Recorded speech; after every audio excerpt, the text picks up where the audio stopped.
Inside Michigan Football is brought to you by Meyer.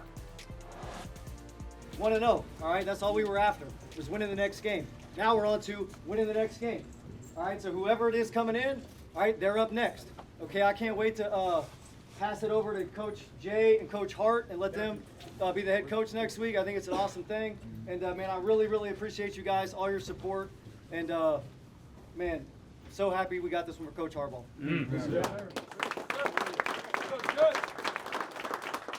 Hey, y'all boys, before we bring it up, we got one more game ball. Where's coach's first win? One of the captains, Mikey Sainristo, giving the game ball to Michigan acting head coach Jesse Minter for his first career win. Hi again, friends. Doug Karsh alongside John Jansen at the Big House for Inside Michigan Football. The Wolverines win the opener 30-3. They took care of business. Guys stayed healthy. What did you think of the opener? Well, I like the fact that JJ found a great rhythm. 26 of 30. You saw him be able to be effective downfield. He operated the offense. And then defensively, we saw a lot of young players get in the game where, you know, hey, Will Johnson, we know he's going to be a playmaker. Other guys are expected to make plays, but you've got to have depth. They were able to build that depth and gain confidence in guys, young players, step up and make plays today.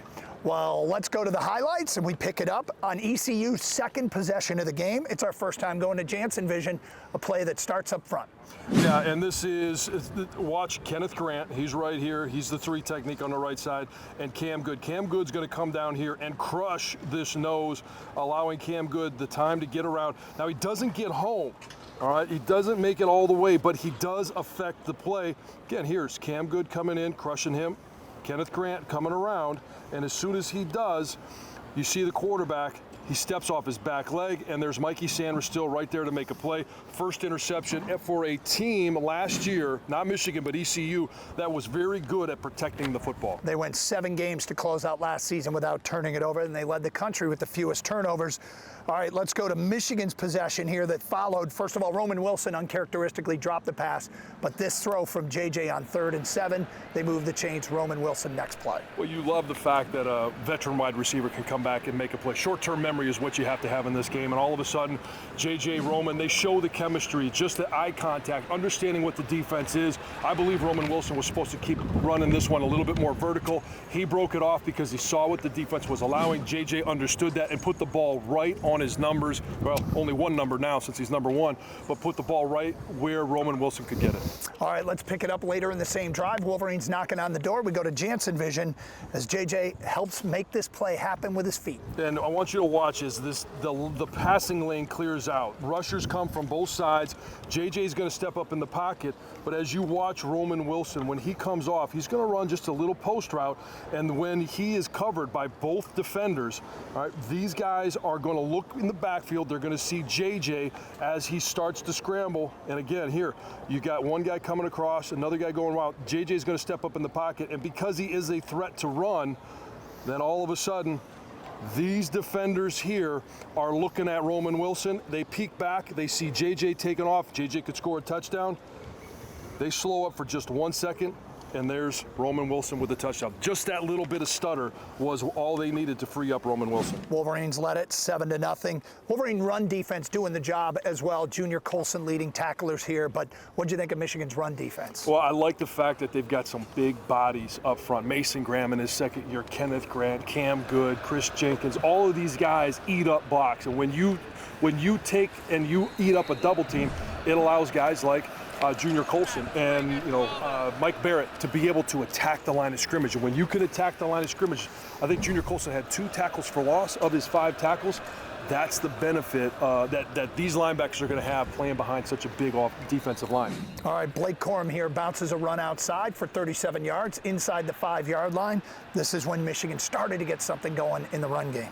Trente Jones, we saw him line up as a tight end a number of times.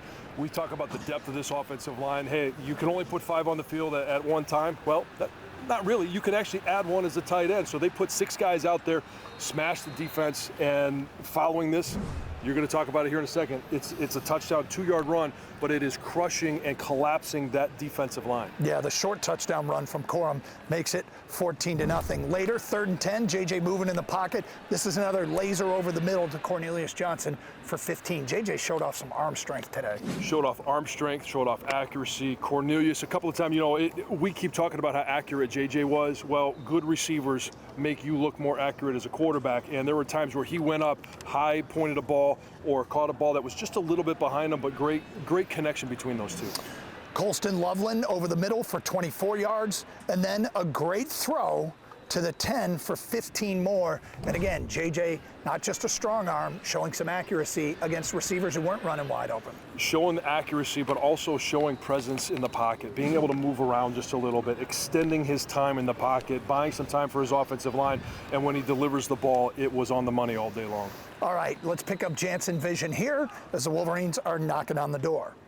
Well, Doug, they are knocking on the door, and this one ends up being a touchdown to Roman Wilson. But in previous years, or in previous, just watching football and understanding what can happen on this offensive line, you're going to watch Drake Nugent here, and he's going to get cut up in a bunch of a mess here. And as they start to go, look at this pile of mess. There's going to be feet that are stepped on.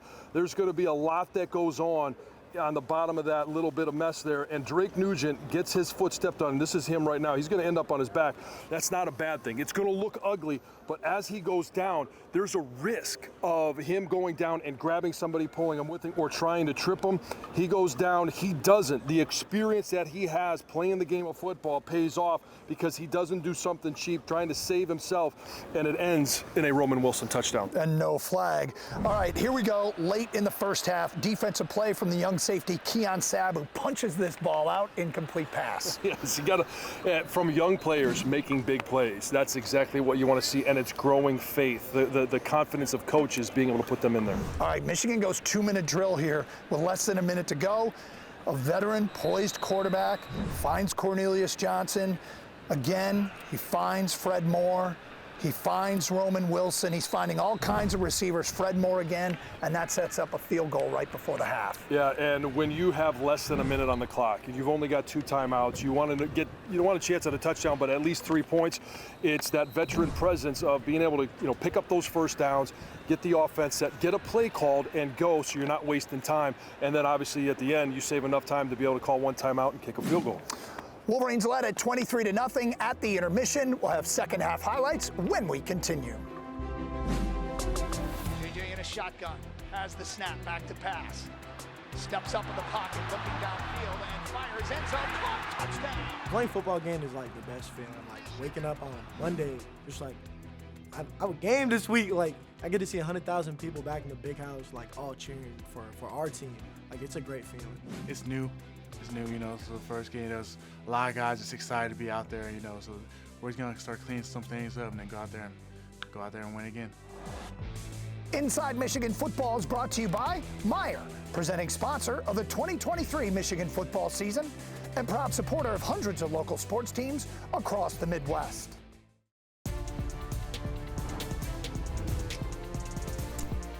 Being back out there with the boys, being back out there with the fans, just football being back in session, it feels great.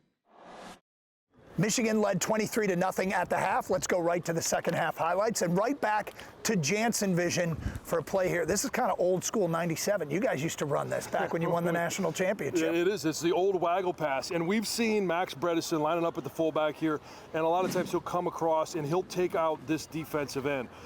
We call it the counter. You're just using the running back or the fullback to do that. But this time, as you watch him go, he's going to come this way, and he's just going to slip through here.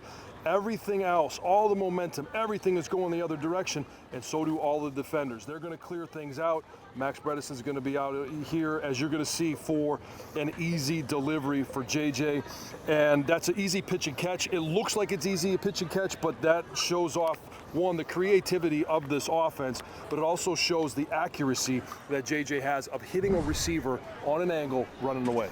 Later on the same drive, we saw this look a couple of times. The the quick flip pass to Donovan Edwards to get him involved and get him with some momentum headed towards the edge. Yeah, you get him with a full head of steam. You pitch him the ball, getting him to the outside. They were having some tough, it was a tough go going to trying to get yards in between the tackles. So they pitch it to him, they get him on the edge. He did a good job of being patient once he got out there, letting things clear up a little bit, putting his foot in the ground and heading north and south. All right, here's a 3rd and 10. 14-yard touchdown pass to Roman Wilson, his 3rd touchdown of the game to make it 30-0. And again, great pass from JJ. Accuracy, but you also need, as I mentioned, Cornelius did it earlier, Roman Wilson, you've got to be able to go up and catch a ball like this. It's not an easy catch. Roman Wilson made it look easy, but it was an accurate pass where only Roman could get it, and ended up being a touchdown. All right, ECU, their first play of the second half, they try to go reverse here, but Wolverine defense takes care of business. I absolutely love the fact that Keyshawn Harris was in place to make this play.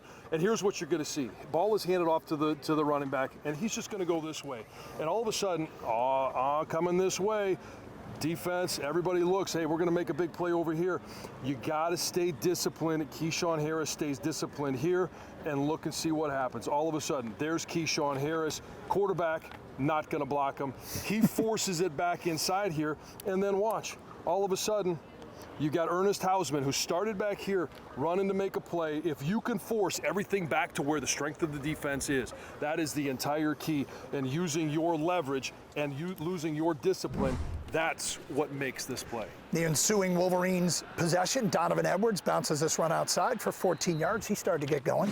Yeah, whenever you get both guys involved in this offense, whether it's throwing the ball from the backfield, we saw some creativity, lining both guys up in the backfield, lining Donovan Edwards up as a receiver, getting him the ball as many times as possible is going to be important for this offense. Scary moment here is JJ, targeting call, got in the air, and I think everybody just wanted to see if he popped up, and he did, and he was okay. Yeah, anytime you have a targeting call, this one was upheld upon review, but JJ's got to learn, hey, when you're that close to the sideline, sometimes the safest thing is just run out of bounds. You never really want to leave your feet. He's trying to make a play, but it's an opportunity. It's a teaching, coaching moment. A drive stalled at the goal line, a little sloppy play down there. It remained 30-0. How about this offensive pass interference? Mikey Sainristil, they say in phase. He was right there, stride for stride. He got a little shove off there. Looked at the ref. He got the flag. Mikey Sainristil, we know him as a nickel back, but this year we're going to see him both at that nickel back position, but also as a corner. This time he lines up as a corner, does a great job using his technique, being in position. And, you know, if everything's done right, who knows if he is able to make this play, but he draws that offensive pass interference, and again, another win for Michigan. Fourth quarter, ECU backed up deep in their own territory. Kenneth Grant with another pressure forcing an incompletion. That's a big dude running downhill. I think there's a lot of quarterbacks that are going to be nervous when they see him coming after him. Speaking of running down here, here's Kalel Mullings. This is a 3rd and 12. Gets into the scrum, powers forward. He's more than just he does more than just throw passes in Columbus. 11 yards here. We've seen a number of running backs come through here over the last 5-6 years that just refuse to go down. We've seen Blake Corum do it. We've seen Donovan Edwards do it. Now Khalil Mullins is adding his name to that list of guys that just refuse to go down. Here's a 4th down play. The defense defending that shutout. No one for Garcia to throw to. He gets tackled, and the Pirates turn it over.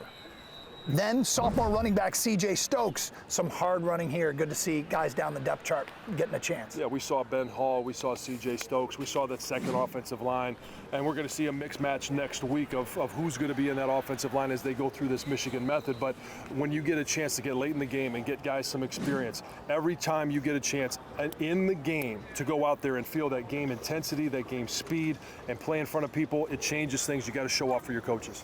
So the Wolverines get the win. A late field goal tag on for ECU, but Michigan 30-3 in the opener. We'll hear from the acting head coach, Jesse Minter, when we continue. It was really hard not having Coach Harbaugh there. It really was, for me personally, for most of the team. And Coach Minter, he just filled that role so smoothly, so effortlessly, and he's a guy that all of us look up to and want to follow. So it was just really easy to make that transition and follow that guy in battle. He did a really good job of managing the team with the help from all the other coaches, and you know, he got his first win as a head coach, so he's definitely going to be a head coach in the future. I see it. Today's conversation with Jesse Minter is brought to you by Meijer, presenting sponsor of the 2023 Michigan football season and proud supporter of hundreds of local sports teams across the Midwest. 1-0 as head coach, how did it feel? It felt great. You know, it was a cool experience, fun to kind of be leading the team and just try to make Coach Harbaugh, like kind of how he would do it or how he would strive to do it. So feel good about it, and it's certainly better to be 1-0 than anything else. JJ in the first half, all game long, 26 of 30. What did you see from his performance? I think it's just the progression he's been on since the end of the season, all the work he's put in, all the work the coaches have put in with him, and I'm excited to see him throughout the year, but he definitely was on fire today. So on defensively, we'll start with the end. How much does it irritate you to give up 3 points at the very end of a great performance? You know, it's okay. It just allows you to keep striving for better. We got a lot of good young players in there at the end, and so it'll be really good film for those guys to see. But yeah, we're striving to do that every week, no matter the opponent, and was proud of our effort and look forward to trying to improve from week 1 to week 2. Now defensively, what do you want to see better? Just his initial reaction from week 1 to week 2, where does the growth need to be? Finishing around the quarterback, like they weren't going to let us just pin our ears back and rush, and that's okay. You know, it kind of told the guys like they're going to come in bunches and you just keep working, and that's been such a big emphasis. So I think we had some disappointed guys in our lack of sacks, but with what they were doing, they were getting the ball out so quick. You know, I thought we did a good job attacking the ball. We got the 1 pick. Thought we're close on another. We had a few opportunities to force some fumbles that, you know, were close, and if we just keep attacking that way, I think we'll see more of those as the season goes on. Well, Coach, thanks a lot, and congratulations on your first win. Appreciate it. Go Blue. Coach Minter told me during the week that the whole staff puts together the game plan. It wasn't really going to be all that different. He was just the guy making the calls. How do you think he did?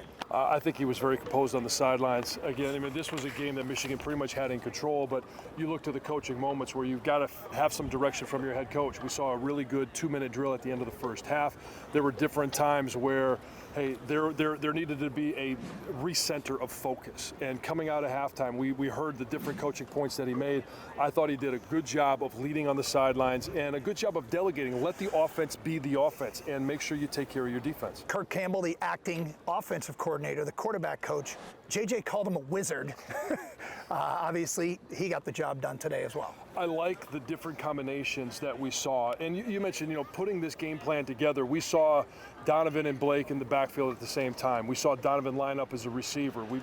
Different ways to get A.J. Barner an opportunity, Colston Loveland an opportunity, and obviously the receivers. You know, you get Roman Wilson with 3 touchdowns. C.J. was open, and you know, there was a great connection with him and J.J. So I liked the flow of the offense. I also liked the creativity that we saw. We go inside the locker room next here on Inside Michigan Football. Our Elrose Steel Man of the Week is quarterback J.J. McCarthy. Can I get a game ball, please? Oh. This guy, 26 of 30. 280 yards and 3 touchdowns. J.J. McCarthy. I honestly feel like a little kid playing at the Turkey Bowl. Like, yeah, I just had so much fun out there. Just love being out there with my guys and playing the game I love. His 86.7 completion percentage, second in Wolverine history, behind Elvis Gerbach's record day in 1991 against Notre Dame. JJ starting the year in sync with his receiving core, scoring points on 5 consecutive drives after an early punt. It was everything that I prepared for, and I feel like my preparation this offseason and this week in particular was just unmatched, and I felt like I was just like going through the notes last night, and it was just like, okay, I need to put it down because I already know everything. Like, I was just wasting time. But yeah, it was just amazing to be in that flow, be in that groove. I mean, offensive line played outstanding. It felt like 7-on-7 football out there, so it makes it pretty easy on the quarterback to get into a groove. But he's a dog, bro. Like, he's legit. And just me, like, 2 of my touchdowns came from scrambling. Like, just I know that if the play's taking a little long, like, he's gonna make something crazy happen, and he does. Like, that's who he is. He makes plays. JJ said he felt so prepared he made himself put his notes down and compared it to overstudying for an exam when you know you have the material memorized. Stick around. John and Doug will be back right after this to wrap up the show. All right, Michigan gets the win over East Carolina. And John, what do you think is the #1 thing they need to work on? Offensively, it's being able to run the ball, establish the run, establish a rhythm. You got to be that two-headed monster, and I have no doubt that that's going to be a part of this offense. Obviously, the passing game, they found its footing here early, and then defensively, what I want to see is more pressure on the quarterback. We heard from Jesse Minter that sometimes, hey, those 3-5-step drops, the offense is designed so that the defense can't get home. Create more opportunities to get home on the quarterback. We'll be back next week to take a look back at the game against the UNLV Runnin' Rebels right here on Inside Michigan Football. Inside Michigan Football is brought to you by Meijer, presenting sponsor of the 2023 Michigan football season and proud supporter of hundreds of local sports teams across the Midwest.